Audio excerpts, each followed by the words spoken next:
Coach, yeah, 2 in a row now, man. What's the mood like in the locker room? What are you saying? What are they saying at this point? We got to quit stepping on ourselves. We get away with ourselves all the time. We look back and watch film, and we do that day. We had a lot of missed opportunities. I mean, I can sit here and say that game shouldn't have been that close, but when you're playing two opponents, we're playing Western Oregon or we're playing ourselves, and we cannot get out of our own way on some things. It's very frustrating. Guys are frustrated, and we got to get it right and fix it. And we got about 5 days to fix it, because that team coming in this week, they don't give 2 cares about what's going on here. They've got a mission, and we're on the same mission. I mean, you look at it, we're 2-3. We're not playing. I don't think we're playing to our capabilities. But if we can right that and do those little things right, then I think we're capable of playing with anybody, beating anybody, and our players believe that.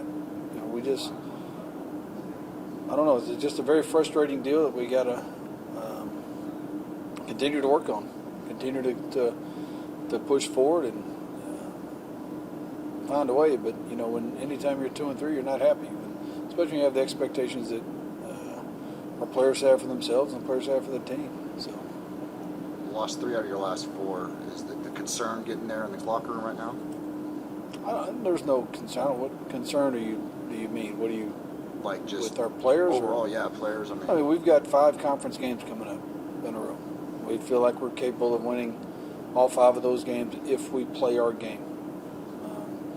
It ain't going to be easy, and there's no room for error right now. So that's what we focus on. That's what we talk about.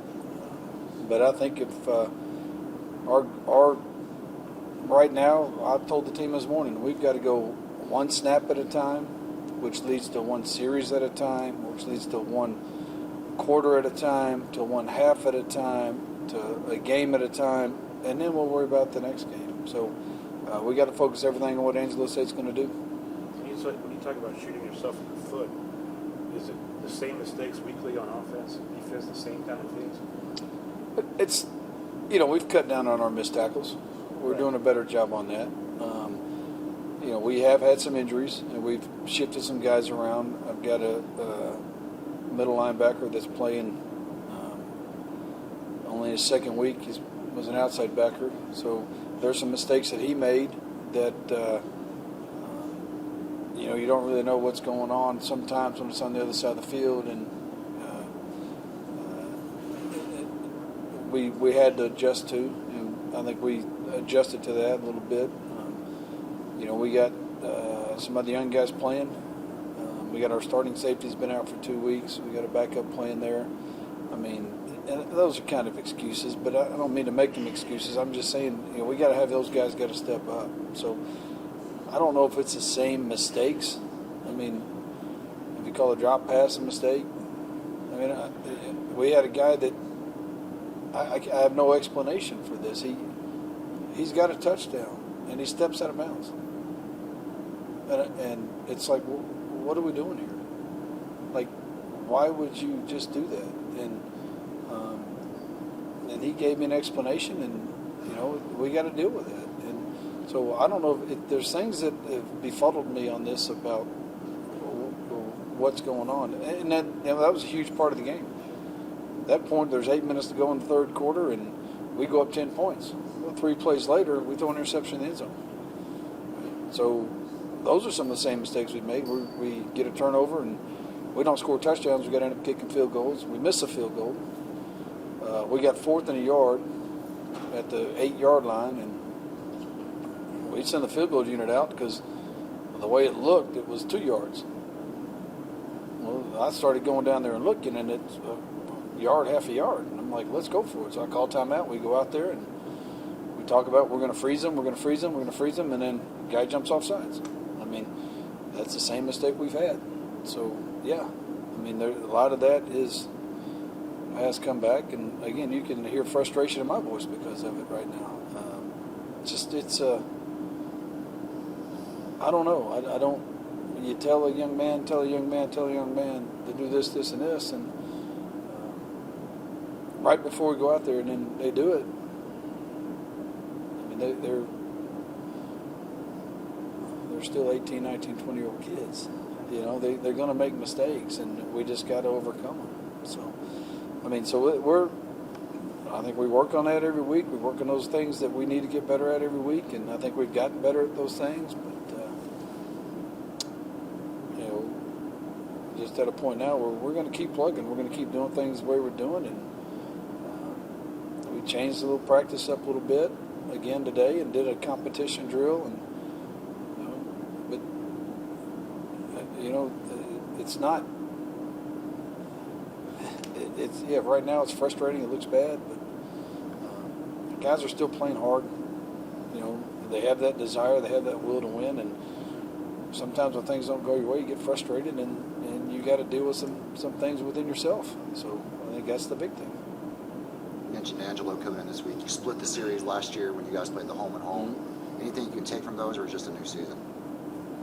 Well, I think I look at it as a new season because their quarterback that played both those games has been injured, and I don't know if he's coming back this week. I'm actually hoping he doesn't, because he's a really good football player, and he's the starter there for a reason. But on all honesty, that team doesn't need a quarterback. They just need a guy to hand the ball off, because they can run, and they are big, they are physical, they have backs that can go, and then they will pull it out of the back, and they got a quarterback that can put their backup quarterback, who's been now be his fourth start, I think, third or fourth start. He might as well be a starter now with the experience he has. He's more than a backup quarterback.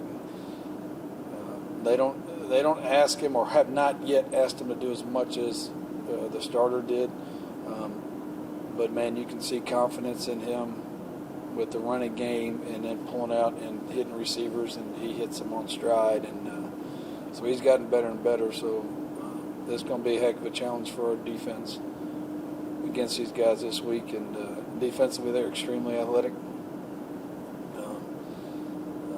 Overall, athletic-wise, this would be the most athletic team we've played to this point. So, you know, if we can come out and have a high energy, and you know, we try not to run into ourselves on the way out the tunnel, and continue to do that on the field, where we run into ourselves and beat ourselves to death, and again, I think we can play with them.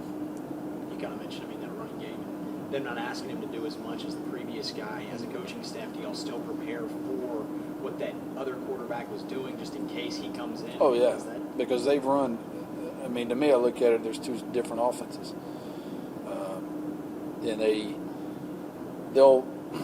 going to be in a big physical run game look. There's a tight end in there inside. Off the ball, it's basically a two-back look, but they're big and physical at the tight end. And then, they'll spread it out. And I just think that they want to run the football. And again, I've seen them go four wide. I've seen them put guys out in different games, and so it's kind of like a tale of two offenses. But they've had this backup as he's run that spread offense. When I say spread, it's not five wide. It's just not their typical in that box going to run you over and be physical. And yet they still run those type of plays. So he's capable of doing it. And again, the more games he's played and the more starts he's get, the more confident he's going to be.